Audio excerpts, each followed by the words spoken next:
मन की बकबक कैसे रोकें, वर्तमान में कैसे रहें। आज का वीडियो इससे संबंधित है। एक ज़बरदस्त टेक्निक मैं आपको बताने जा रहा हूं आज के इस वीडियो में।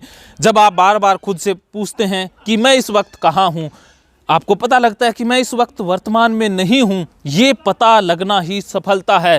क्योंकि ये सवाल हमेशा वर्तमान में ही पूछा जा सकता है, पास्ट में और फ्यूचर में तो कोई सवाल पूछा ही नहीं जा सकता है। जैसे ही आपको पता लगता है कि आप वर्तमान में नहीं हैं, उसी वक्त वर्तमान में आ जाते हैं। फिर ये भी आभास होता है कि मैं वर्तमान में नहीं था, मैंने इतना समय पास्ट में गुजार दिया, इतना समय फ्यूचर में गुजार दिया। शुरुआत में ऐसा ही होगा कि आप पास्ट में भी जाते रहेंगे, फ्यूचर में भी जाते रहेंगे, फिर जल्दी जाते रहेंगे, जल्दी पास्ट में चले जाएंगे, जल्दी फ्यूचर में चले जाएंगे, वर्तमान में आते जाते रहेंगे। शुरुआत में ऐसा नहीं हो सकता कि आप वर्तमान में ही ठहर जाएंगे या वर्तमान में ही जीने लग जाएंगे, जस्ट बीइंग को ही अनुभव कर लेंगे। शुरुआत में आप इधर उधर डामाडोल होते रहेंगे, कभी वर्तमान में आएंगे, कभी पास्ट में चले जाएंगे, कभी फ्यूचर में चले जाएंगे।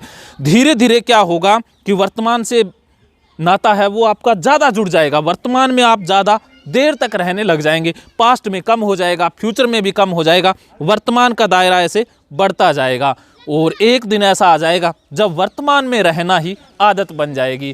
फिर वर्तमान के अलावा पास्ट में जब आप जाएंगे तो आप उसी वक्त आ जाएंगे कि अरे मैं कहाँ उलझ गया, पास्ट में मैं क्यों एनर्जी ख़राब कर रहा हूँ, क्यों मैं बातों को याद कर रहा हूँ, मुझे यहाँ तो रहना ही नहीं है। उसी वक्त आप वर्तमान में आ जाओगे, फिर आप पास्ट में से वर्तमान में आ जाओगे, फिर आप फ्यूचर में भी जाओगे।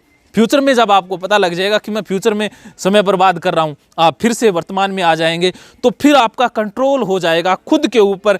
आप चाहकर पास्ट में चले जाया करेंगे कि अभी पास्ट की कुछ यादें ताज़ा कर लेते हैं, पास्ट में चले जाते हैं, होश के साथ, अवेयरनेस के साथ पास्ट में जाएंगे, वर्तमान में रहते हुए ही पास्ट में चले जाया करेंगे। ये अद्भुत घटना घटेगी। फिर फ्यूचर में जाना होगा, किसी फ्यूचर से रिलेटेड कोई प्लानिंग करनी होगी और कोई लक्ष्य साधना होगा, तब आप फ्यूचर में भी चले जाएंगे वर्तमान में रहते हुए। जैसे ही फ्यूचर का कार्य पूरा हो जाएगा, वर्तमान में वापस लौट आएंगे, तो वर्तमान में रहने लग जाएंगे, वर्तमान घर बन जाएगा। अभी क्या है, पास्ट घर है या फ्यूचर घर है, फिर वर्तमान ही घर बन जाएगा। ये अद्भुत घटना घटेगी। प्रैक्टिस से आपको बार बार प्रैक्टिस करनी होगी, बार बार खुद से ये सवाल पूछना होगा कि मैं इस वक्त कहाँ हूँ। जैसे ही पता लगेगा कि मैं वर्तमान में नहीं हूँ, आप तुरंत वर्तमान में आ जाएंगे।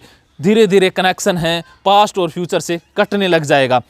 अगर ये वर्तमान वाली बात आपके खाने में बैठ गई तो बल्ले बल्ले, नहीं बैठी तो थल्ले थल्ले। फिर भी थल्ले थल्ले की ज़रूरत नहीं है, क्योंकि अब आप ऑनलाइन ऑफलाइन साइको गुरु टीम से बात करके थल्ले थल्ले को बल्ले बल्ले में बदल सकते हैं। अगर आप ऑनलाइन ऑफलाइन साइको गुरु टीम से बात करते हैं तो थल्ले थल्ले को बल्ले बल्ले में बदलना हमारी जिम्मेवारी है।